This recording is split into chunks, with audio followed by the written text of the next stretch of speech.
Hello everyone, welcome to परीक्षा IQ. परीक्षा IQ के इस वीडियो में आप देख रहे हैं एसएससी सीपीओ 2023 में हुई परीक्षा के मैथ्स के सॉल्यूशंस। इस वीडियो के द्वारा मैं एसएससी सीपीओ की एक नई सीरीज़ की शुरुआत कर रहा हूं, जिसमें सीपीओ के प्रीवियस ईयर क्वेश्चंस की सभी शिफ्ट्स को सॉल्व कराया जाएगा।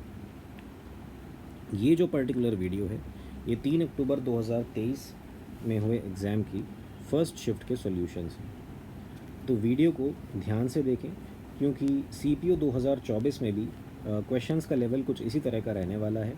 और इस वीडियो में बहुत ही आसानी से बताया गया है कि आप कुछ क्वेश्चंस को विद ट्रिक्स, विद ऑप्शंस किस तरह से सॉल्व कर सकते हैं। तो अगर आपको ये वीडियो पसंद आए तो प्लीज़ लाइक और शेयर करें और सब्सक्राइब करें परीक्षा आईक्यू को, ताकि इस तरह की क्वालिटी वीडियोस आपको बनाने के लिए, बनाकर देने के लिए मोटिवेशन मिलता रहे। Thank you all. So now let's start with the video.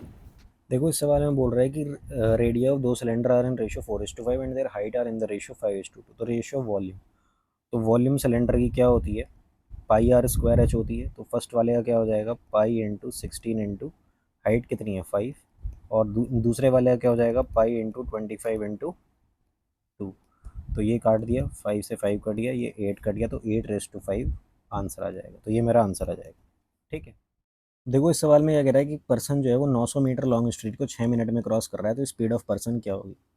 तो स्पीड क्या होता है, डिस्टेंस अपॉन टाइम होता है। तो डिस्टेंस किलोमीटर में क्या हो जाएगा, ये हो जाएगा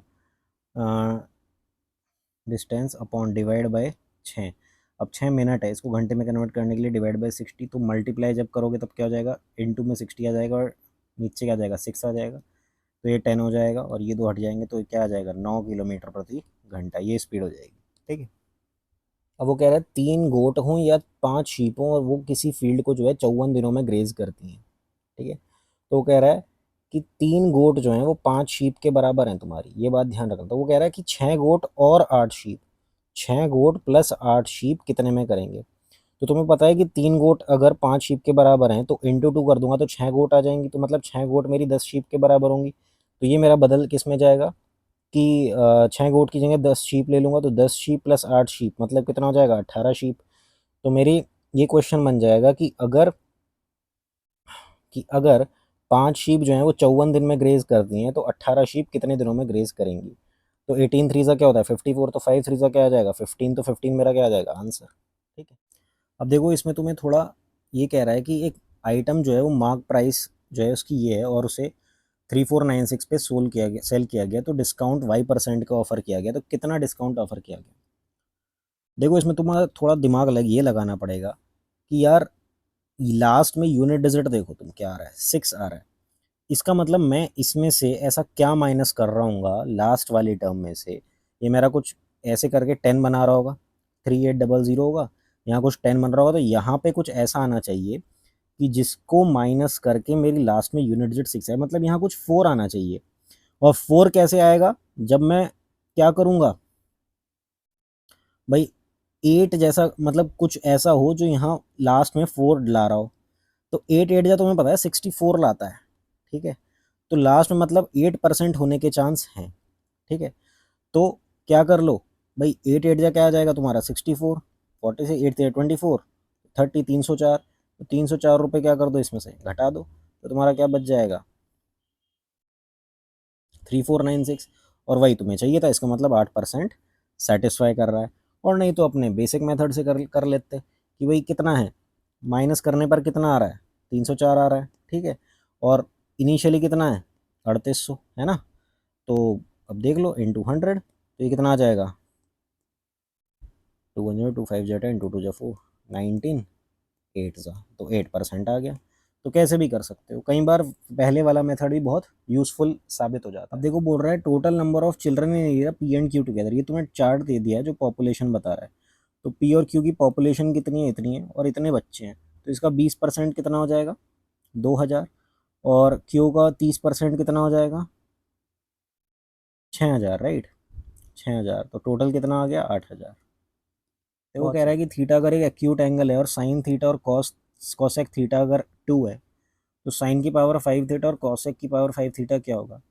देखो, साइन की वैल्यू, मतलब यहाँ पर ये कब हो रहा होगा, ये मैक्सिमम वैल्यू है इनकी, और ऐसा कब होता है जब साइन थीटा मेरा क्या हो, 1 हो, क्योंकि साइन थीटा अगर 1 होगा तो ये भी 1/साइन थीटा ही है, तो ये भी 1 ही होगा, ठीक है। तो अगर ये भी 1 होगा तो दोनों का मिश्रण क्या बनाएगा, 2 बनाएगा, ठीक है। तो ये कब होगा, जब थीटा क्या होगा, 90 होगा। अब तुम थीटा यहाँ 90 रखोगे तो ये क्या है, साइन थीटा की पावर 5 ही तो है, साइन 91 है तो 1 की पावर 5 फिर क्या देगा, 1 देगा। तो ये भी क्या दे देगा तुम्हें, 1 + 1 2 ही आएगा ये, ठीक है।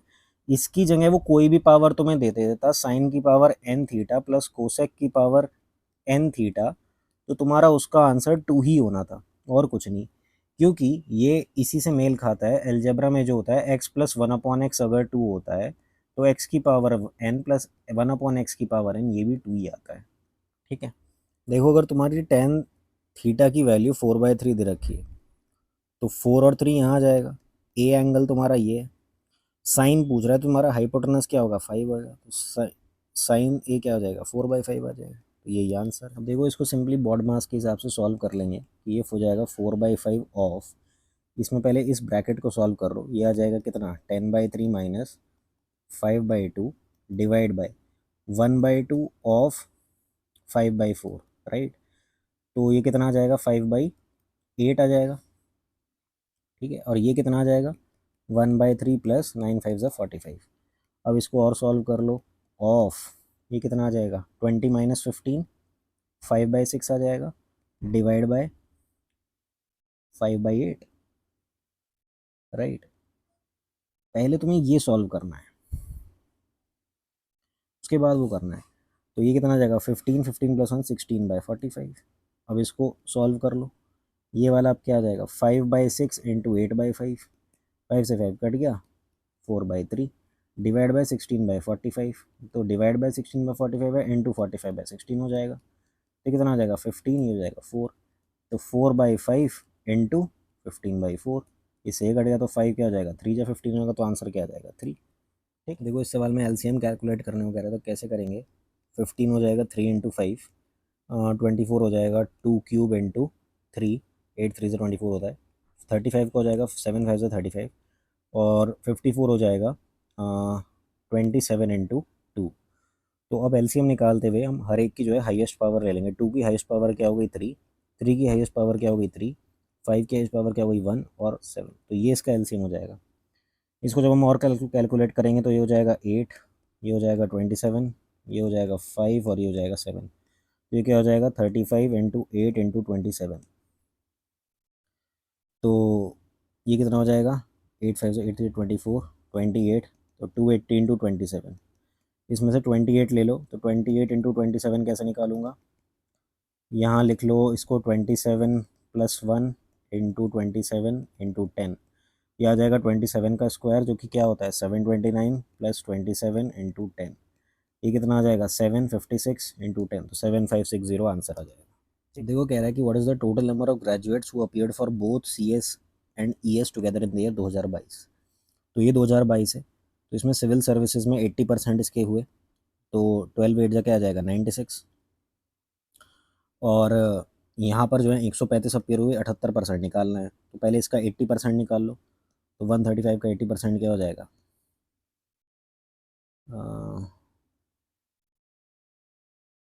108 प्लस, सॉरी इसमें से माइनस कर दो 2%, तो 1.35 इंटू 2, 2 5 10 2 6 और 1 7, तो 2.7 इसमें से माइनस कर दो, तो ये तुम्हारा आ जाएगा, ये तुम्हारा आ जाएगा 105.3।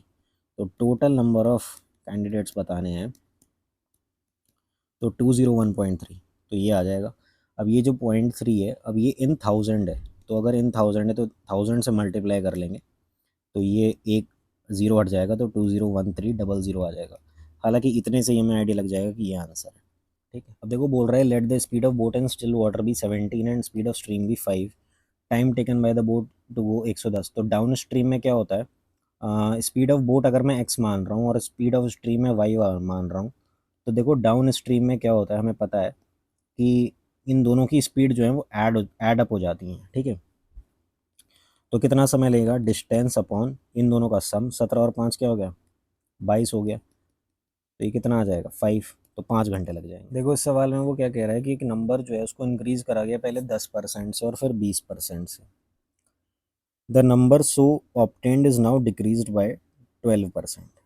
तो मान लो वो नंबर 100 था, जब तुम उसे 10% से इंक्रीज़ करोगे तो 110 हो जाएगा प्लस 10%। जब तुम उसे 20% से इंक्रीज़ करोगे तो क्या हो जाएगा, यहाँ 22 ऐड कर दो तो 132 हो जाएगा। अब तुम उसे घटा रहे हो 12% से, तो इसमें से 12% माइनस कर दो, तो 132 में से पहले मैं 10% घटाऊंगा तो 13.2 जाएगा, और 1% ये आएगा और 2% क्या हो जाएगा 2.64, राइट। तो मतलब मेरे को कितना घटाना है, मेरे को घटाना है 15.84। मतलब मुझे 132 में से 15.84 घटाना है। तो थोड़ा तुम आइडिया इसी से लगा सकते हो कि लास्ट में मेरा जो माइनस करके आ रहा होगा 0.16 आ रहा होगा, तो 0.16 इसी में आ रहा है। खैर मैं और बता देता हूँ, देखो यहाँ 1 आ रहा है तो यहाँ ये 6 हो जाएगा, यहाँ ये 2 आ रहा है तो ये 1 1 हो जाएगा, क्या हो जाएगा 116.16, 116.16। तो 100 से मेरा कितना हो गया 16.16% जो है बढ़ेगा, इतना इंक्रीज होगा। अब देखो बोल रहा है कि in which year was there the maximum percentage increase in the export of apples to that of the previous year. तो हमें किस किस में देखना है, जो ऑप्शन दिए उनमें ही देखना है, बाकी में हम नहीं देखेंगे। तो एक तो 3 में देखना है, 5 में देखना है, 6 में देखना है और 8 में देखना है। तो 3 में देखो कितना इंक्रीमेंट हो रहा है भाई, ये हो गया 0.3, 1.3, 1.3 इंक्रीमेंट हो रहा है डिवाइड बाय 5.2, तो 1/4 मतलब 25%, 25% इंक्रीज हो रहा है। उसके बाद 2005 वाले में देखो भाई, 6.5 से आप 9.9 पर जा रहे हो, तो आप 3.4 पर जा रहे हो डिवाइड बाई, और कहाँ से 6.5 से, है ना। तो ये कितना आ जाएगा, ये आ जाएगा तुम्हारा भाई 25% से ऊपर आ रहा है या नहीं आ रहा है इतना देख लो बस। अगर ऊपर आ रहा है तो फिर कैलकुलेट करना पड़ेगा। तो 4 1 4, और हाँ 25% से तो बहुत ऊपर आ रहा है, इनफैक्ट 50% पहुंच रहा है। 32.5 कुछ ही 50% है, तो लमसम ये ग्रेटर देन 50% आ रहा है। तो अब देखो बाकी जो बचे हुए हैं वो 50% पहुंच रहे हैं क्या, अगर नहीं पहुंच रहे तो फिर ये आंसर हो जाएगा। तो ये मेरा क्या आ रहा है, ये 0.9 आ रहा है, तो 0.9 डिवाइड बाई 9.9, तो ये 1/11 तो 9.09। और अगला क्या 2008, तो ये कितना आ रहा है 9.5 से 10.5, 11.5, तो 1.9 आ रहा है डिवाइड बाय 9.5, तो 1/5, तो ये 20% आ रहा है। तो यार एक ही है जिसमें 50% को वो छू रहा था, तो यही है, तो यही सबसे ज़्यादा होगा। ठीक, वो कह रहा है कि what was the percentage increase during the year 2021 over 18 19 in education outlay. तो एजुकेशन वाला ये है, तो 2021 में कितना था 8200 था, और 18 19 में कितना था 8000 था, 200 इंक्रीज हो गया एज कम्पेयर टू 8000। तो कितना आ गया 1/40, तो 1/4 क्या होता है 25%, तो 1/40 कितना हो जाएगा 2.5%। ठीक है, ये आंसर आ गया। तो वो कह रहा है कि area of two triangles are in the ratio this, और यार उनके हाइट जो है वो इस रेशियो में, तो रेशियो ऑफ बेस निकालो। तो area of first triangle, area of second triangle, half into base into height होगा, तो बेस इंटू हाइट, तो उनका बेस मुझे नहीं पता और हाइट मुझे पता है, दूसरे का बेस मुझे नहीं पता, दूसरे की हाइट मुझे पता है। तो बेस 1/बेस 2 कैसे निकालोगे, 2 2 4, 2 3 6, है ना, 5 2 10 और 3 3 9, तो बेस 1/बेस 2, तो ये 10:9 आ जाएगा, ये आंसर आ जाएगा। देखो इस सवाल में बोल रहा है कि largest number of 4 digits that is exactly divisible by 30 17 and 36। तो मतलब इनके एलसीएम जो होगा मैं वो निकाल लूँगा पहले, तो 17 इंटू 36 हो जाएगा, तो वो क्या हो जाएगा 360, 7 6 42, 7 3 21, 252, तो ये हो जाएगा 3 4 5 612 एलसीएम आ गया। अब देखो लार्जेस्ट नंबर क्या होता है 9999 होता है, ठीक है। तो मैं देख लूँगा 612 से जितना रिमाइंडर आएगा, तो वो मतलब उतना बचा, तो वो उतना बचा हुआ जो मैं घटा दूंगा इसमें से, तो मतलब वो मेरा वो नंबर निकल कर आ जाएगा जो एग्जैक्टली इस 612 से डिविजिबल होगा, क्योंकि अगर वो 612 से डिविजिबल है इसका मतलब वो 17 और 36 से भी डिविजिबल है। तो 612 एकम 612, यहाँ 7 आ गया, यहाँ 8 आ गया, यहाँ 3 आ गया, यहाँ 9 आ गया, ठीक है। अब कितने टाइम जाएगा, देखो 5 टाइम्स, 5 6 30, ठीक है, 6 6 30 7, तो 6 टाइम्स देखते हैं, तो 6 2 12, 6 1 6 7, 3672 आ रहा है, तो 6 टाइम्स ही जाएगा 3672, तो ये आ जाएगा 207। अब ये 207 मेरा रिमाइंडर बच रहा है, तो अगर मैं इसमें से 207 घटा दूंगा, डबल 4 बार 9 और 207 अगर घटाओगे तो 9792 जो है वो नंबर आएगा ऐसा लार्जेस्ट, जो कि इससे दोनों से डिविजिबल होगा। ये आंसर। अब देखो ये थोड़ा सा चैलेंजिंग क्वेश्चन है इन टर्म्स ऑफ कैलकुलेशन। इसमें वो बोल रहा है कि सेंट्रल एंगल जो है corresponding to expenditure spent of education. अब एजुकेशन का ये वाला है, तो ये कितना आ रहा है, तो 5425 कितना आ रहा है ये बताने के लिए मुझे ये बताना पड़ेगा पहले कि 360 डिग्री जो है वो किसको कोरस्पॉन्ड कर रहा है।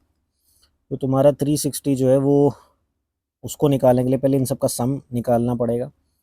तो 5 5 10,000, 10,000 और 6 16,000, 16 और 7 23,000, 29,000 और 4 33,000, तो 33,000 तो एक आ गया, प्लस 4 5 600 700 1200 1600 17 18 1800 एक आ गया, प्लस 25 प्लस 50 75, 25 100 125 75 200, तो ये दोनों मिला के 2,000 2,000 33,000 में करेंगे कितना आ जाएगा 35,000। तो 360 डिग्री को जो कोरस्पॉन्ड कर रहा है वो है 35,000। अब मुझे ये निकालना है कि ये किसको करेगा। तो ये निकालने के लिए पहले तुम आंसर में देखो तुम्हें ऑप्शंस क्या दे रखे हैं। सिर्फ एक ही ऐसा है जो 50 से कम है, बाकी सारे 50 से तो डिग्री से तो ऊपर ही हैं। ठीक है, तो तुम इजीली इसका 36 डिग्री निकाल लो पहले, क्योंकि वो कैलकुलेट करना इजी है। तो जब 360 डिग्री इतना है तो 36 डिग्री तुम्हारा कितना है 3500। ठीक है, तुम इसके पास पहुंचे कुछ। अब तुम फिर दोबारा 36 नहीं लोगे, अब तुम्हें थोड़ा सा कम लेना है। तुम यार डिवाइड बाई 2 कर लो। भाई 36 तुम्हारा इतना था, ठीक है, ये तुम्हारा 36 डिग्री था, तुम्हारा 18 डिग्री कितना बैठेगा, इसी का आधा, मतलब 1750। अब तुम यहाँ कितने में पहुंच गए,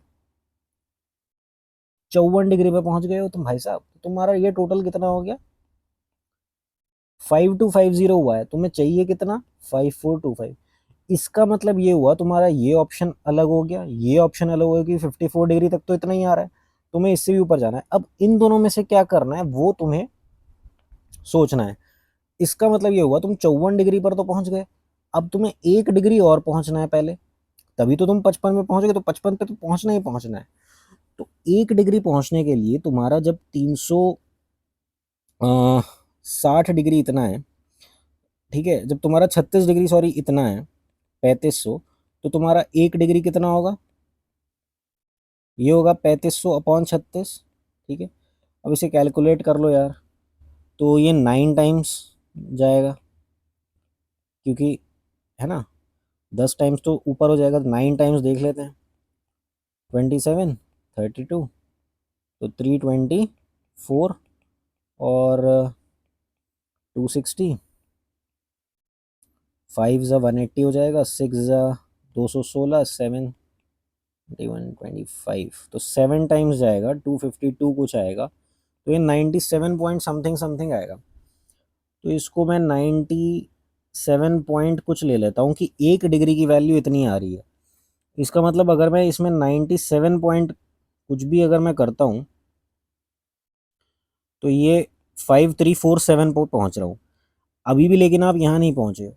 लेकिन आप यहाँ कहाँ पहुँच गए हो, आप 55 डिग्री पे पहुँच गए हो, आपने 1 डिग्री ऐड किया, तो now you have reach to 55 degree. अब क्या मैं अगर 1 डिग्री और ऐड कर दूं भाई, तो वो ईजी है मेरे को ऐड करना, 97 और ऐड कर लो, तो 7 2 14, 9 10 14, तो 5444 पे पहुंच रहे हो। मतलब आप 1 डिग्री और ऐड करके, मतलब अगर आप 56 पे पहुंच रहे हो तो आप इसके बहुत करीब पहुंच रहे हो, मतलब आपका आंसर जो होगा वो 55 से 56 के बहुत करीब वाला होगा। तो वो इन दोनों में से ये है 55.8 डिग्री, तो आंसर क्या आ जाएगा 55.8 डिग्री। ठीक, देखो ये बहुत अच्छा सवाल है एक, अगर x upon Y plus Y upon X 1 है और x प्लस वाई अगर 2 है, तो पूछ रहा है X cube plus Y cube निकालो। देखो X cube plus Y cube क्या होता है, ये होता है X plus Y into X square plus Y square minus X Y, ये होता है। जब तुम इसको खोलोगे तो ये आ जाएगा X square plus Y square is equal to X Y. तो अगर हम यहाँ पर X square plus Y square यहाँ पुट कर दें तो ये आ जाएगा, ये क्या आ जाएगा, X plus Y into X Y minus X Y, तो ये जीरो हो गया। तो X cube plus Y cube क्या आ जाएगा, जीरो आ जाएगा। कहने का मतलब ये हुआ कि अगर वो ऐसा सवाल पूछे और इस तरह से लिखे और ये पूछता है तो इसका आंसर हमेशा ज़ीरो आएगा। क्यों? क्योंकि x square plus Y square क्या होता है, एक्स वाई के बराबर होता है। अगर ये इस तरह से होता कि x upon Y plus Y upon x तुम्हारा -1 के बराबर होता, और ये हमसे पूछता x cube minus Y cube क्या होगा, तो हमारा x square plus Y square क्या होता है, हो जाता माइनस एक्स वाई। और यहाँ इस केस में X cube minus Y cube क्या हो जाता, ए माइनस बी, भाई A square plus B square plus A B. तो यहाँ पे फिर हमारा x square plus Y square क्या है, माइनस एक्स वाई। तो उस केस में भी x cube minus Y cube क्या होता, मेरा जीरो होता। तो यार ऐसे ही पूछ सकता है या ऐसे भी पूछ सकता है, तो दोनों केस में आंसर क्या आएगा, जीरो आएगा। ठीक है, देखो कह रहा है कि अगर हाइट ऑफ कोन जो है वो 7 है और डायमीटर जो है वो 12 है तो उसका वॉल्यूम क्या होगा। तो वॉल्यूम ऑफ कोन क्या होता है, ये होता है 1/3 पाई आर स्क्वायर एच। ठीक है, तो 1/3 इंटू 22/7 इंटू, अब नियरेस्ट टू इंटीजर बोल रहा है, मतलब 6 6 36 हो जाएगा, हाइट कितनी हो जाएगी, 7 हो जाएगी। 7 से 7 काट दो, 12 कर लो, और कितना हो जाएगा, 220 इंटू 24, राइट। तो यह जाएगा, सॉरी 44, तो ये कितना आ जाएगा, 264। तो आंसर क्या आ गया, 264।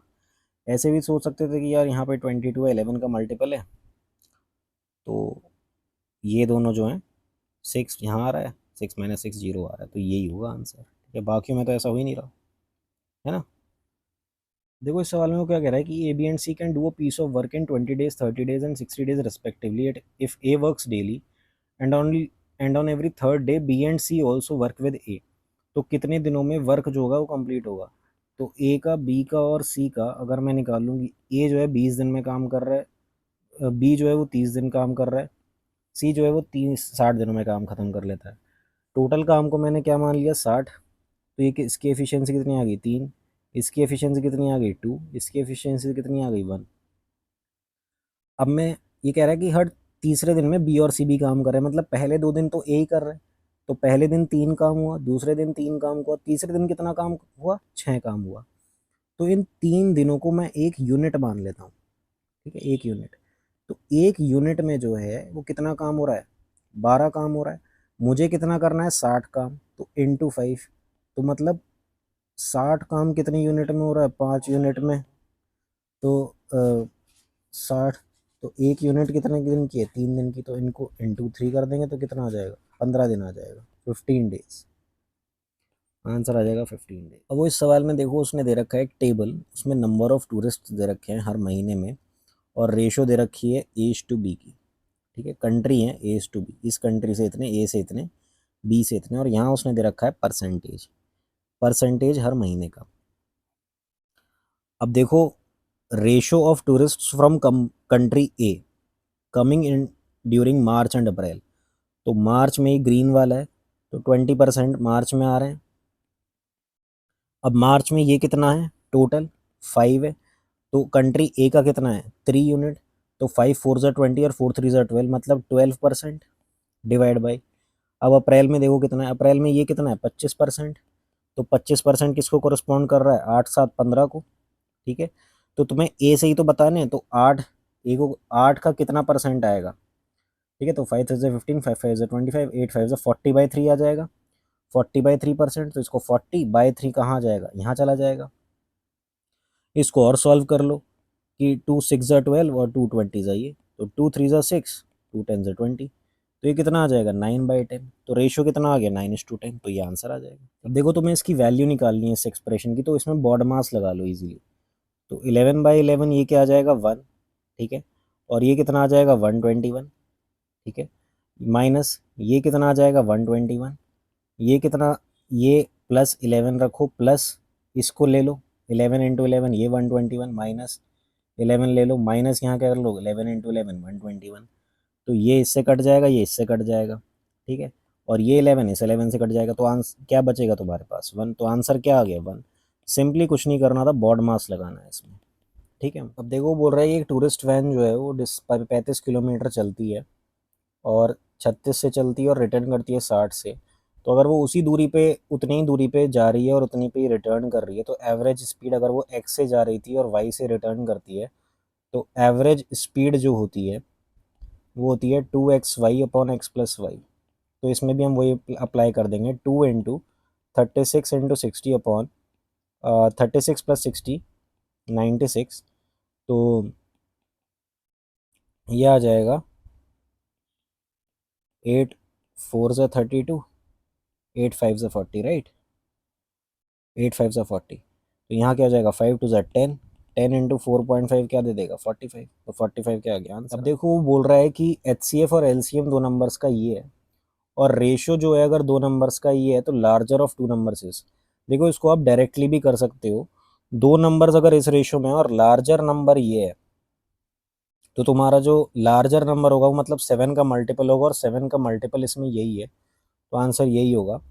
या फिर इसको करने का ये तरीका है कि भाई LCF into LCM is equal to product of two numbers, ठीक है। तो HCF कितना हो गया 5, LCM कितना हो गया 175। एक नंबर क्या हो गया 5 के, दूसरा नंबर क्या हो गया 7 के। तो 5 से 5 काट दो, 7 2 14, साइन 5 25। तो K की वैल्यू क्या आ गई 5। तुम्हारा एक नंबर क्या आ जाएगा 25 और एक नंबर क्या हो जाएगा 35। तो लार्जर नंबर क्या हो गया तुम्हारा 35, स्मॉलर नंबर पूछता तो 25 आ जाता। अब कह रहा है कि the product of two numbers is 726, there HCF is 11, LCM is what. तो मैंने पहले ही बताया था कि HCF इंटू LCM जो होता है वो प्रोडक्ट ऑफ टू नंबर्स के बराबर होता है। तो प्रोडक्ट ऑफ टू नंबर्स उसमें 726 तुम्हें दिया हुआ है, HCF तुम्हें 11 दिया हुआ है, LCM तुम्हें निकालना है, तो ये आ जाएगा 66। अब देखो बोल रहा है कि एक ट्रक जो है वो मूव करता है कांस्टेंट स्पीड 30 किलोमीटर/आवर से अपने 1 किलोमीटर के लिए, उसके बाद 45 किलोमीटर/आवर फॉर द नेक्स्ट 1 किलोमीटर, तो एवरेज स्पीड क्या होगी।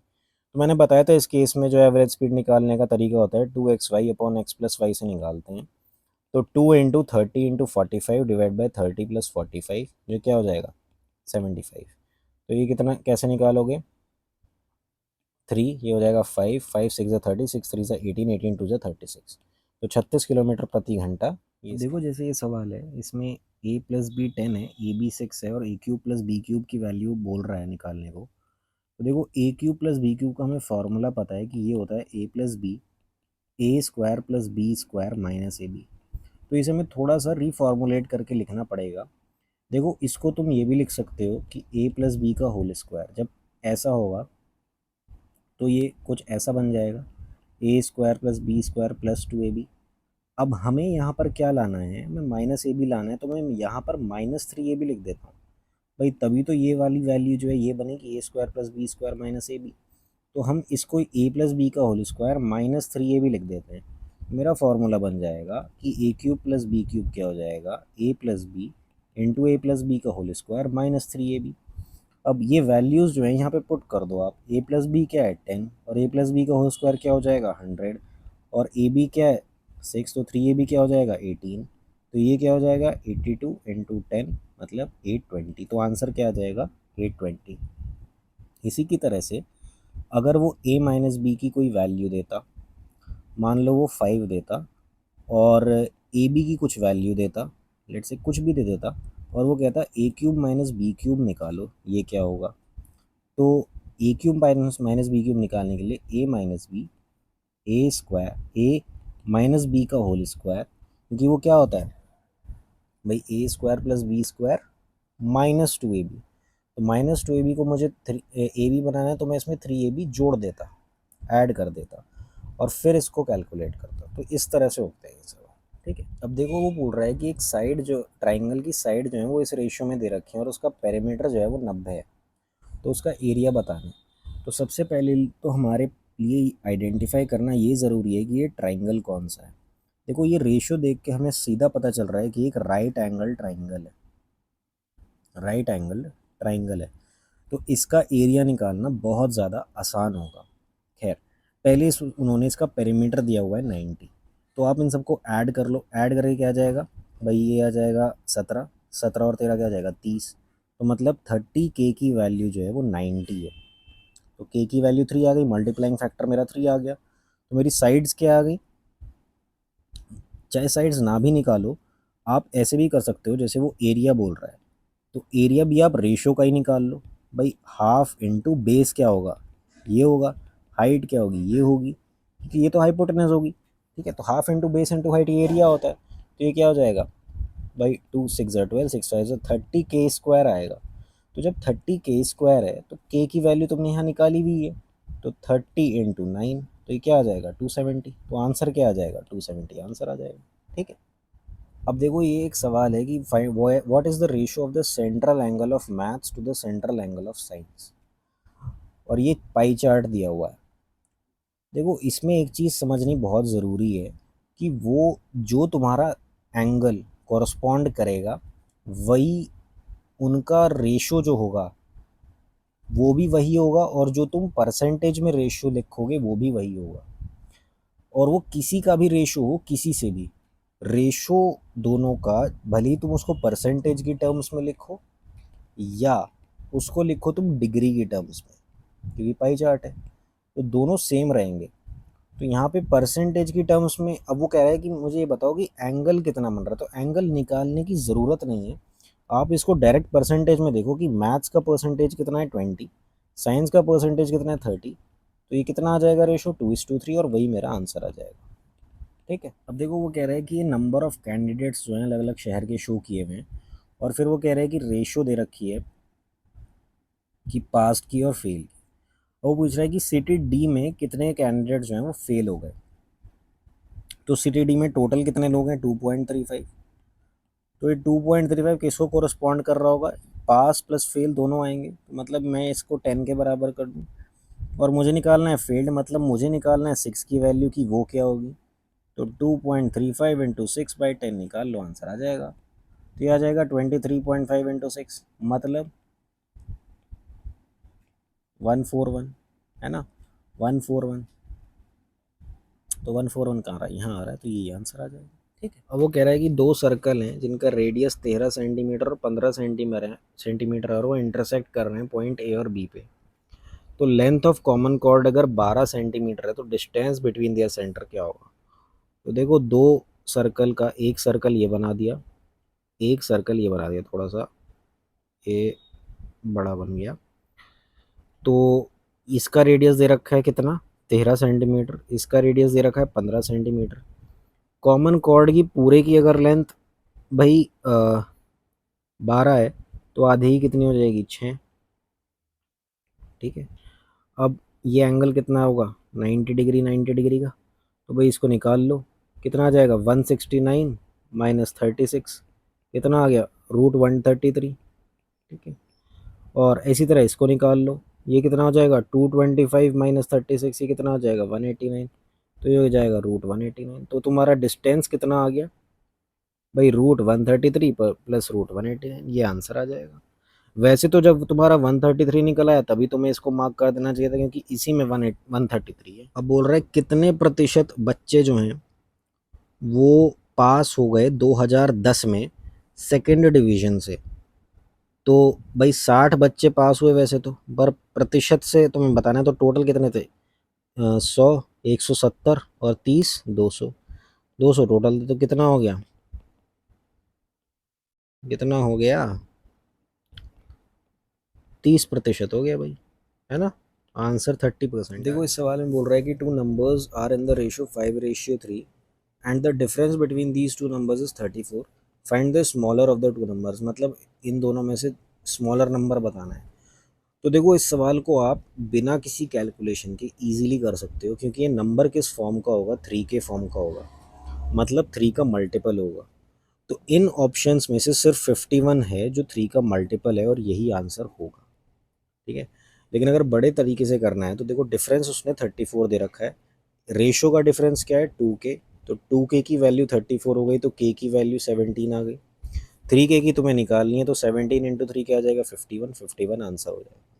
ठीक है, देखो इस सवाल में बोल रहा है कि फाइंड द वैल्यू ऑफ 10 की पावर 2 थीटा प्लस 10 की पावर 4 थीटा। इसमें 10 स्क्वायर थीटा तुम कॉमन ले लोगे तो ये तुम्हारा आ जाएगा 1 प्लस 10 स्क्वायर थीटा, और यहाँ पे 1 प्लस 10 स्क्वायर थीटा को चेंज करके लिख दो सेक स्क्वायर थीटा। तो यहाँ पे तुम्हारा बन गया tan square theta into sec square theta. अब ये जो टेन स्क्वायर थीटा है इसको वापस तुम लिख सकते हो sec square theta minus one और इंटू सेक स्क्वायर थीटा। तो ये मल्टीप्लाई कर दो, ये तुम्हारा आ जाएगा सेक की power four theta minus sec की पावर टू थीटा। ये तुम्हारा आंसर आ जाएगा। अब देखो इस से तुम क्या समझते हो, इसे तुम याद रखना कि टेन की power two theta plus tan की पावर फोर थीटा अगर कहता है तो ये सेक की power four theta minus sec की पावर टू थीटा कह होगा। या फिर वो कह देगी कॉट की power two theta plus cot की पावर फोर थीटा, तो ये बराबर होगा कोसेक की power four theta minus cosec की power two theta. Please remember these. अब देखो इस सवाल में वो बोल रहा है कि अगर हाइपोटेनस जो है राइट एंगल ट्राइंगल का 29 है and sum of other two sides is 41, तो difference between the other two sides निकालना है। देखो राइट एंगल ट्राइंगल वो बोल रहा है, ठीक है, कह रहा है हाइपोटेनस 29 है और ये साइड अगर ए है ये साइड अगर बी है तो ए प्लस बी बोल रहा है 41 है। अब वो कह रहा है ए माइनस बी निकालो क्या होगा। देखो बेस्ट तरीका तो वैसे ये है कि इसको ट्रिपलेट्स याद होने चाहिए आपको। जहाँ आपको दिखा कि हाइपोटेनस 29 है आपको एक ट्रिपलेट याद आना चाहिए। जहाँ आपको दिखा तो 20, 21, 29 ये एक ट्रिपलेट होता है, ये एक ट्रिपलेट होता है। इसमें 29 हाइपोटेनस होती है और 20 और 21 बेस और हाइट होते हैं। और ये देखो इस कंडीशन को सेटिस्फाई भी कर रहा है कि अगर मैंने ये 20 ले लिया और ये 21 ले लिया तो मेरा 41 बैठेगा। तो तुम डायरेक्ट ही बता सकते हो कि डिफरेंस इन दोनों के बीच का जो आएगा वो 1 आएगा, ठीक है, 1 आएगा। और इसी तरह से तुम्हें और भी ट्रिपलेट्स याद होने चाहिए।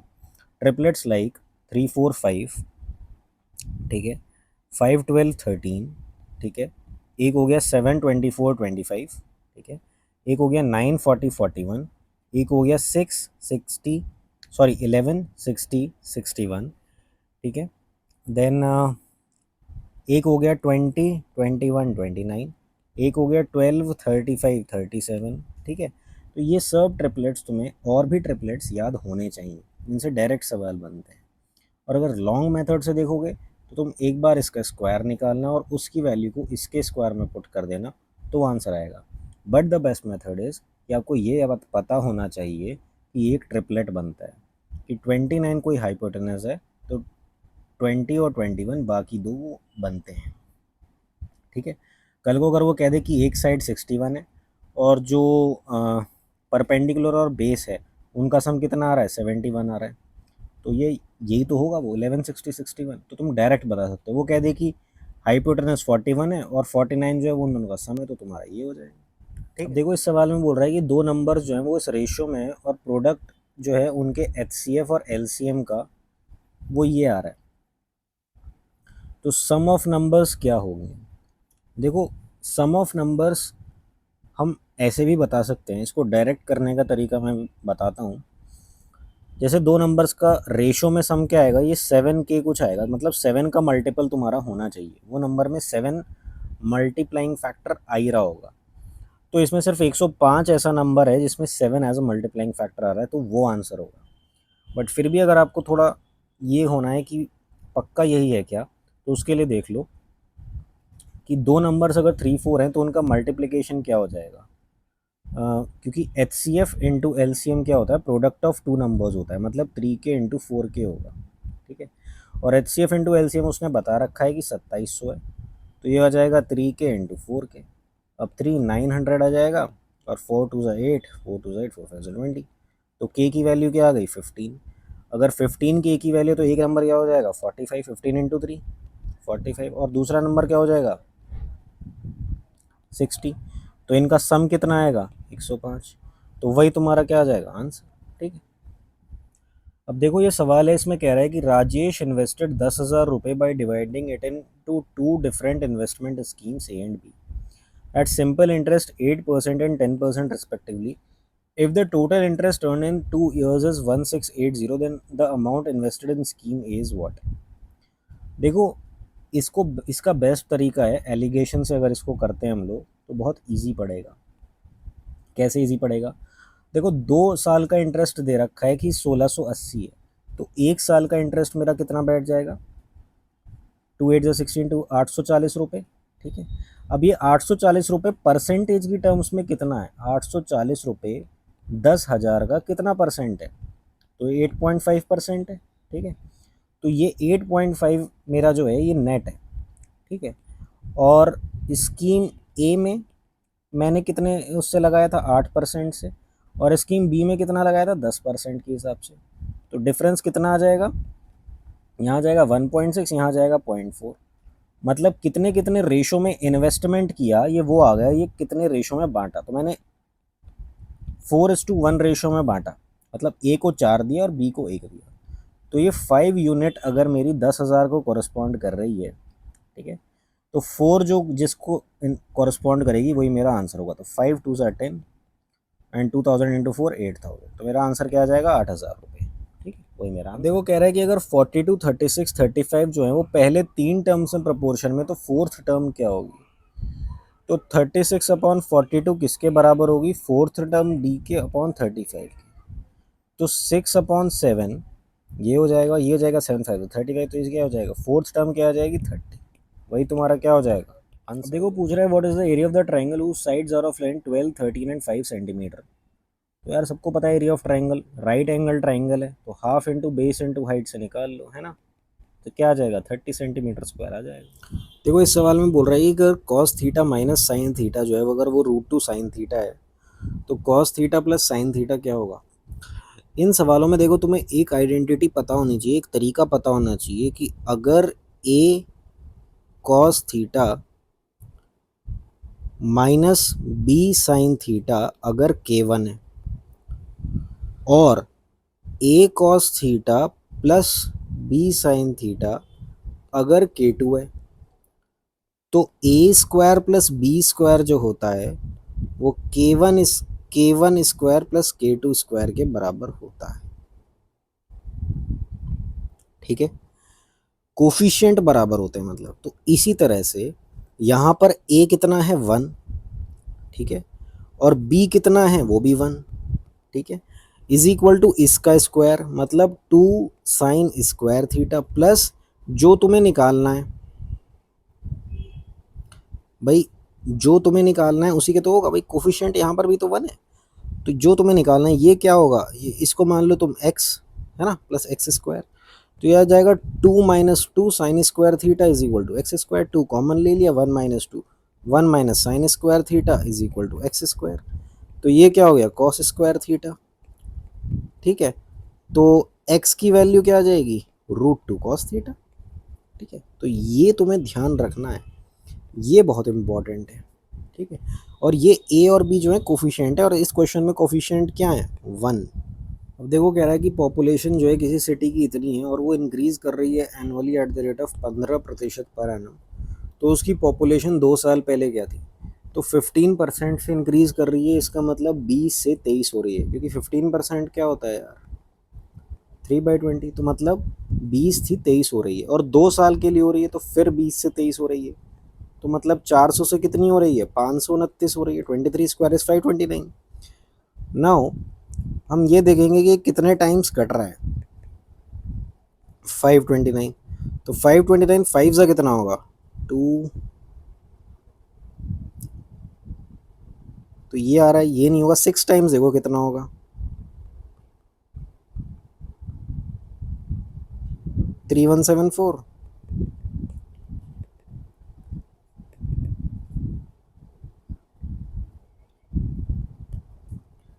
Again 6 times, again 3174।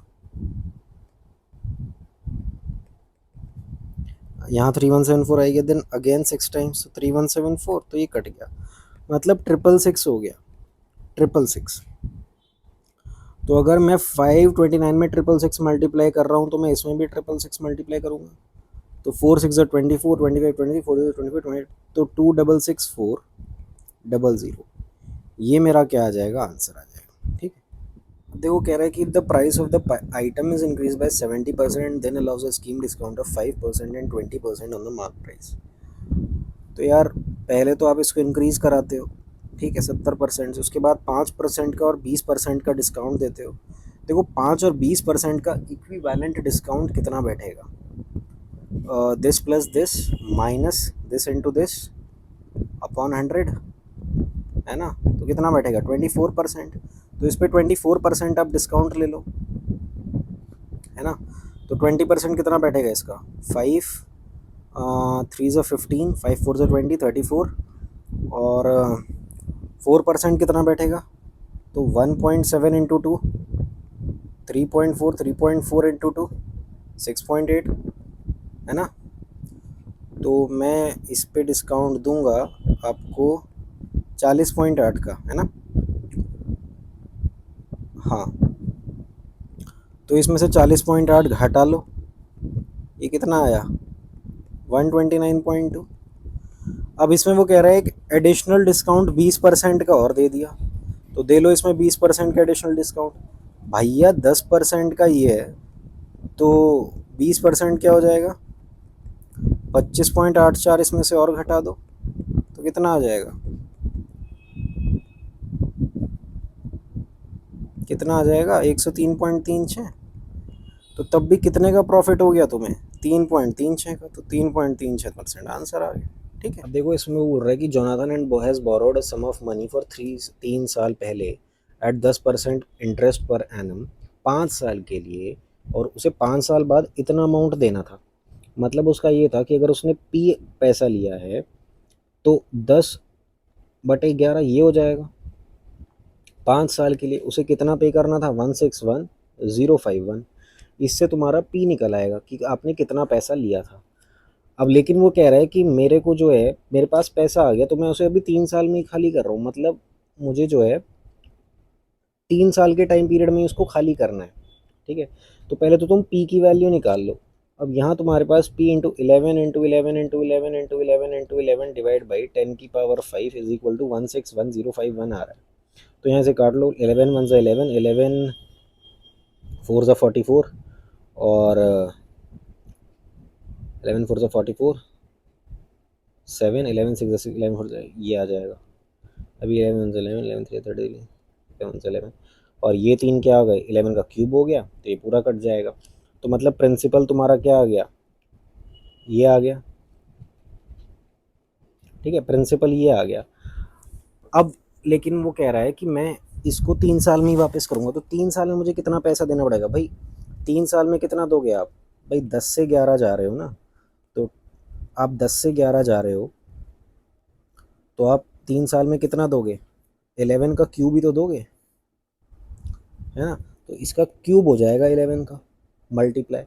ठीक है, तो 133100 इतना दोगे आप पैसा, तो ये आ जाएगा। अब देखो इस सवाल में बोल रहा है कि P Q and R when working individually can complete a job in 36, 48 and 144 days.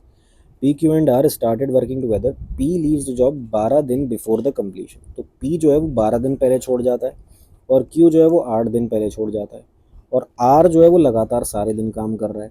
तो कितना दिन लगेगा काम को ख़त्म करने में। तो देखो पहले तो पी क्यू आर जो है ये कितने दिन में, 36 दिन में, ये 48 दिन में, 144 दिन में। एलसीएम इनका आ गया 144, 36 जाएगा 4 गुना, ये जाएगा 3 गुना, ये जाएगा 1, तो इनकी एफिशिएंसी ये आ गई। अब वो कह रहा है कि P leaves the job 12 days before the completion.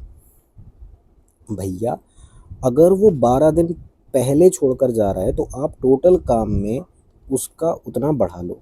मतलब वो कितना काम करता अगर वो नहीं छोड़कर जाता, वो 48 करता। ठीक है, तो 12 4 48, और क्यू लीव्स द जॉब 8 दिन बिफोर, तो अगर वो नहीं छोड़ता तो वो और कितना करता 24 काम करता। तो मेरा टोटल काम इतना हो जाएगा डिवाइड बाई, अब देख लो आर तो पूरा कर रहा है, तो अब इसका टोटल ये देख लो 8। ठीक है, 8 वो हो गया, इनका टोटल 8 आ गया, एफिशिएंसी 8 आ गई। तो कह रहा है टोटल नंबर ऑफ डेज बताओ भैया कि कितना लगा इसको काम को ख़त्म करने में। तो देखो इनका टोटल कर लो भाई, 144 और 24 कितना हो गया 168, और 168 और 48 कितना हो गया 11 216। तो 216/8 क्या हो जाएगा 8 2 16, और 8 7 56, तो 27 डेज आंसर आ जाएगा।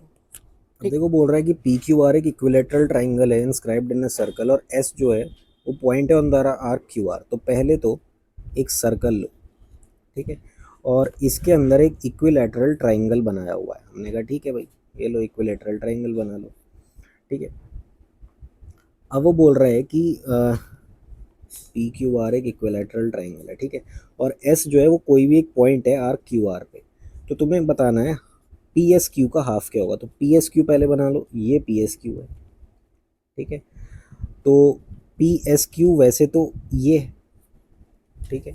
तो half of P S Q पूछ रहा है क्या होगा।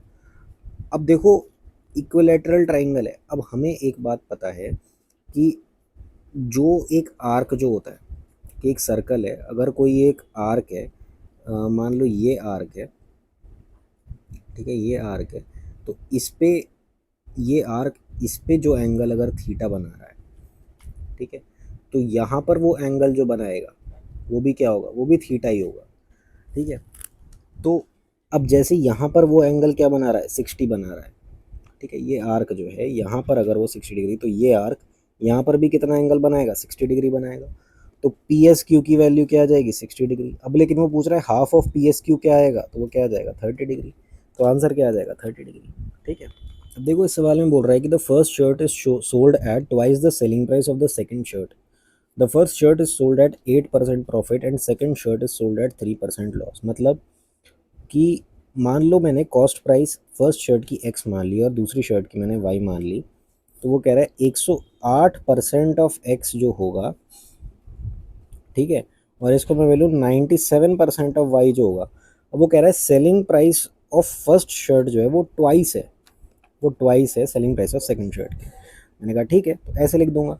तो तुम्हारा 100 से 100 काट दो तो एक्स अपॉन वाई कितना आ जाएगा, 54, ठीक है। तो एक्स अपॉन वाई तुम्हारा आ जाएगा 97/54, ठीक है। अब तुम्हें क्या करना है कि ओवरऑल परसेंटेज प्रॉफिट निकालना है, ओवरऑल परसेंटेज प्रॉफिट निकालना है। तो अब ये तुम्हारी क्या आ गई, तुम्हारी कॉस्ट प्राइस आ गई। तो कॉस्ट प्राइस आ गई। अच्छा वो कह रहा है कि पहली शर्ट को मैं 8% प्रॉफिट पर बेच रहा हूँ, तो इसका तुम्हें 8% निकालना पड़ेगा। तो 0.97 इंटू 8, 8 7 8 9 70 टू 77, तो ये आ गया 7.76। और दूसरी शर्ट को जो है वो मैं 3% लॉस पर बेच रहा हूँ, है ना, 3% लॉस पर बेच रहा हूँ। तो 3% लॉस कितना हो जाएगा तुम्हारा, 0.54 इंटू 3, 3 4 12, 3 5 16, 1.62, मतलब तुम्हें लॉस हो रहा है, माइनस हो रहा है। तो वो वैसे तो ओवरऑल पूछ रहा है प्रॉफिट, तो यहाँ पर तुम्हें प्रॉफिट कितने का हो रहा है भाई, तुम्हें 6.14 का टोटल प्रॉफिट हो रहा है। कितने पे, तुम्हारी कॉस्ट प्राइस कितनी है, इतनी, 7 8 9 10 11 10 105, है ना, 10 और 5 15, तो 151, सॉरी 151 है। अब ये कितना परसेंटेज है, कितना परसेंटेज है ये निकालना है। तो तुम देखो कि 15 तो भाई 10% हो गया। अब देखो 4 के रेस्पेक्ट में बहुत सारे, तो 1.51 इंटू 4 कर लो, तो 4 5 4 0 5 6 6.04, 4% पे तो मैं पहुंच गया। अब 4 के कितना पास है, अब देखो 6.04 पर तो 4% पर ही मिल रहा है, ठीक है। अगर मैं 4.1% कर लेता हूँ तो भाई 10%, 0.1% क्या होगा, 0.151, तो इसमें देखो 6 9 1, तो 6.19 पर पहुंच रहे हो, मतलब तुम इससे आगे पहुंच रहे हो, 0.1 करने पड़ेगी। तो तुम्हें 4.1 पे भी नहीं पहुंचना है, तो तुम्हें क्या आंसर हो जाएगा, उससे कम होगा, तो उससे कम यही आ रहा है और यही मेरा आंसर होगा, ठीक है। देखो इस सवाल में वो कह रहा है कि a man runs for 40 kilometre, the time taken by him in first 10 kilometre twice the time taken by him in second 10 kilometre, and time taken in third 10 kilometre half the time taken in fourth 10 kilometre. तो 10 10 kilometre की आप इसे 10 उसमें बांट दो तो 40 kilometre हो जाएगा, ठीक है, ये डिस्टेंस हो गया। और टाइम में लिखने जा रहा हूँ कि अगर टाइम उसने सेकंड उसमें टी लिया था, तो फर्स्ट उसमें कितना लिया था, ट्वाइस ऑफ सेकंड, है ना, एंड टाइम टेकन फोर्थ, और time taken in fourth is equal to the time taken in first. तो यहाँ 2t है तो यहाँ भी 2t था, और वो कह रहा है थर्ड वाले में फोर्थ का हाफ था तो यहाँ टी लिया होगा, ठीक है। अब वो कह रहा है speed in the first 10 kilometre is 40 kilometre per hour. तो स्पीड क्या होता है, डिस्टेंस अपॉन टाइम। तो डिस्टेंस कितना है, 10/2t, इसकी वैल्यू कितनी है, 40, ठीक है। तो टी की वैल्यू क्या आ जाएगी, 1/8। तो टी की वैल्यू अगर 1/8 आ जाएगी तो एवरेज स्पीड क्या हो जाएगी, एवरेज स्पीड हो जाएगी total distance upon total time. तो टोटल टाइम कितना हो जाएगा, 4 4 5 6 60, ठीक है 60 हो जाएगा। तो कैसे आ जाएगा 40/6 इंटू 1/8। तो कितना हो जाएगा 2 3 6 2 4 8 4 4 16, तो 160/3 हो जाएगा। तो 160/3 आंसर आ जाएगा। ठीक है, अब देखो इस सवाल में बोल रहा है कि radii of ends of frustum of a right circular cone are 45 and 28 centimetre. मतलब हाइट 45 सेंटीमीटर है फ्रस्ट्रम की, और कैपिटल आर जो है वो 28 है, और स्मॉल आर जो है वो 7 है। और इस फ्रस्ट्रम को मेल्ट करा गया और एक सिलेंडर बना दिया गया जिसके बेस, रेडियस और हाइट इस रेशियो में है। तो आपको कर्व्ड सरफेस एरिया निकालना है। देखो इसको करने का एक बहुत प्यारा तरीका है। तुम्हारा कर्व्ड सरफेस एरिया सिलेंडर किस फॉर्म का होगा, वो इस फॉर्म का होगा कि वो 2πRH होगा। ठीक है, कहने का मतलब ये है कि उसमें पाई इंक्लूड हो रहा है। 22/7 हो रहा है। अब ये 22 इंपॉर्टेंट नहीं है, इसमें ये 11/2, मतलब तुम्हारा जो आंसर होगा उसमें 11 का मल्टीपल आना चाहिए। तो 11 का तो हम ऑप्शंस में देखेंगे कि कौन सा ऐसा आंसर है जो 11 का मल्टीपल है। ठीक है, तो पहला ऑप्शन देखो, पहले ऑप्शन में क्या आ रहा है भाई, sum of digits at odd places minus sum of digit at even places, वो या तो 0 हो या 11 का मल्टीपल हो। ये होती है 11 की डिविजिबिलिटी का रूल। तो यहाँ पे ऑड प्लेस पर क्या है 5 आ रहा है, और इवन प्लेस पर क्या आ रहा है 12 आ रहा है। तो 12 - 5 कितना है 7 आ रहा है। तो ये 11 का मल्टीपल नहीं है। तुम यहाँ देखो, यहाँ पर 6 आ रहा है, यहाँ पर 5 आ रहा है, तो ये 11 का मल्टीपल आ रहा है नहीं। यहाँ पर 6 आ रहा है, यहाँ पर 10, यहाँ पर 8 आ रहा है, ये 11 का मल्टीपल या 0 आ रहा है नहीं। अच्छा, अब इन दोनों का देखो, यहाँ पर 6 आ रहा है और यहाँ पर 6 आ रहा है, तो यहाँ पर जो है ये बराबर आ रहे हैं दोनों। तो sum of digit at odd places is equal to sum of digit at even places, या इनका डिफरेंस 0। तो वो 11 से डिविजिबल, मतलब ये 11 से मेरा डिविजिबल हो रहा है, तो ये आंसर है। ये आंसर हो सकता है, काफ़ी हाई चांसेस हैं। ठीक है, और तुम देखो एक चीज़ और देख सकते हो, तुम एक चीज़ और देख सकते हो कि ये जो होगा ये 3:5 है। इसका मतलब मेरी हाइट जो है वो 3 है, तो मुझे एक ऐसा नंबर चाहिए जो 3 का भी मल्टीपल हो रहा होगा। और 3 का भी मल्टीपल, इनमें से 3 का मल्टीपल वो होता है जिसकी सम ऑफ डिजिट्स जो हों वो 3 से मल्टीप्लाई। तो क्या इसकी सम ऑफ डिजिट्स हो रही है, देखो 17 आ रहा है, तो 17 तो नहीं है ना। 3 से मल्टीप्लाई नहीं हो पाएगा, 6 7 8 9 10 11 ये भी नहीं हो पाएगा, 8 14 ये भी नहीं हो पाएगा। ये हो पाएगा क्या, ये हो जाएगा क्योंकि ये 12 आ रहा है। तो आंसर ये भी आ सकता है, तो तुम 3 से भी बता सकते हो। ठीक है, तो अब एक तरीका तुम ये भी अपना सकते हो कि जैसे वो ये कह रहा है कि फ्रस्ट्रम को मैंने मेल्ट किया, तो फ्रस्ट्रम की वॉल्यूम क्या होती है πh/3 r² + r² + r। ठीक है, और इसको किस में मैंने कन्वर्ट कर दिया, सर्कुलर सिलेंडर में। तो सिलेंडर का क्या होता है πr²h होता है, तो पाई से पाई काट दो। अब h/3 आ रहा है तो कितना हो जाएगा 15, r² मतलब 28² + 7² + 28 × 7 = r²h। अब ये कितना हो जाएगा r²h, 9 5 जा 45, 45 और ये k³ ठीक है 45 k³ आ जाएगा। तो ये कितना आ जाएगा 3। अब ये देखो तुम्हारा 28² है, तो 28² कितना हो जाएगा 28 × 28, ये आ जाएगा 784, है ना। तो 784 + 49 + 28 × 7 कितना हो जाएगा 8 7 से 56 65 7 2 से 49 196, है ना। तो ये आ गया 19 8 9 18 19 22 7 8 9 10 1029, 1029 इज इक्वल टू 3k³। 3 से काट दो, 3 3 से 9, 3 4 से 12, 3 3 से 9। तो मेरी k की वैल्यू क्या आ गई 7, मतलब मल्टीप्लाइंग फैक्टर मेरा क्या आ गया 7। तो मेरा सिलेंडर का जो रेडियस है वो क्या आ गया 21, और सिलेंडर की जो हाइट आ गई वो मेरी क्या आ गई 7 5 जा 35। तो सिलेंडर का जो कर्व्ड सरफेस एरिया वो होता है वो क्या होता है 2πRH। तो 2 × 22/7 × 21 × 35, तो यह आ जाएगा 5।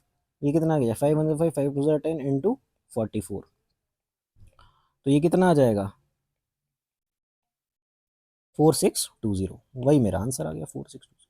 तो कैसे भी कर लो आप। अब देखो इस सवाल में वो बोल रहा है कि एक डिसऑनेस्ट डीलर था, उसने अनाउंस कर दिया selling his articles with 22% loss, लेकिन वो 35% लाइटर वेट यूज कर रहा है, वो बदमाशी कर रहा है। देखो इस सवाल को कैसे करेंगे। मान लो वो ये कह रहा है सबसे, भाई मैंने तो 100 रुपए की चीज़ ये खरीद दी थी और मैं इसे 22% लॉस पे बेच रहा हूँ। वो सबसे कह रहा है कि मैं इसे 78 रुपये में बेच रहा हूँ। ठीक है, ये मेरी सेलिंग प्राइस हो गई। लेकिन वो वास्तव में क्या बदमाशी कर रहा है, वो 35% लाइटर वेट इस्तेमाल कर रहा है। मतलब ये हुआ कि वो जो कह रहा है कि मैं सबको 100-100 ग्राम दे रहा हूँ चीज़, वो 100 ग्राम नहीं दे रहा मेरे भाई, वो 65 ग्राम दे रहा है। मतलब 65 रुपये की चीज़ दे रहा है वो 65 रुपये की चीज़ दे रहा है। तो 78 रुपये में वो तो 100 रुपये की चीज़ नहीं दे रहा, 78 रुपये में वो 65 रुपये की चीज़ दे रहा है। तो 65 रुपये जो कॉस्ट प्राइस थी, वो उसे 78 रुपये में बेच रहा है। ये हुआ मतलब। तो हमें कॉस्ट प्राइस पता चल गई, हमें सेलिंग प्राइस पता चल गई, तो इनका डिफरेंस क्या आ जाएगा, 13 रुपये। ठीक है, और डिफरेंस किस और प्रॉफिट किस में निकालूंगा, कॉस्ट प्राइस हो तो 65 रुपये, तो 13×5 = 65, कितने परसेंट प्रॉफिट हो गया, 20% प्रॉफिट हो गया। ये आंसर आ जाए। अब इस सवाल को देखो, एक मैन जो है वो 72% अपनी सैलरी का स्पेंड कर रहा है और सेव कर रहा है 5740 रुपये प्रति महीना। तो 10% वो उसकी एनुअल सैलरी पूछ रहे हैं। अगर वो 72% स्पेंड कर रहा है तो वो 28% सेव कर रहा है, तो 28% 5740 हो गया। तो अब 28% अगर इतना है तो 10% कितना होगा उसकी सैलरी का, तो वो होगा 5740 इंटू 10/28। अब ये मंथली है, तो एनुअली निकालने के लिए क्या कर दो, मल्टीप्लाई बाय 12 कर दो। तो ये कैसे क्या हो जाएगा, 4×2=4, 4 3 12, 4 7 28। ठीक है, ये हो जाएगा 7 8 56, 7 2 14, 0। तो ये कितना हो जाएगा, 3 2 6, 8 3 24। तो 24600 आ जाएगा, ये तुम्हारा आंसर आ जाएगा। So thank you everyone for watching the video till the end. उम्मीद करते हैं कि इस वीडियो को देखने के बाद आपको बहुत सी नई जानकारी मिली होगी, बहुत कुछ सीखने को मिला होगा। तो परीक्षा आईक्यू को कृपया लाइक, शेयर और सब्सक्राइब करें ताकि आगे आने वाली वीडियोस की अपडेट आपको टाइम टू टाइम मिलती रहे। और यदि आप एसएससी ही नहीं, उसके अलावा और भी सरकारी exams like railway, police, bank और इन सब की तैयारी कर रहे हैं, तो भी आप परीक्षा आईक्यू से जुड़े रहें, क्योंकि इससे संबंधित भी वीडियोस परीक्षा आईक्यू पर अपलोड करी जा चुकी हैं और भविष्य में और भी वीडियोस अपलोड होती रहेंगी। So once again thank you all.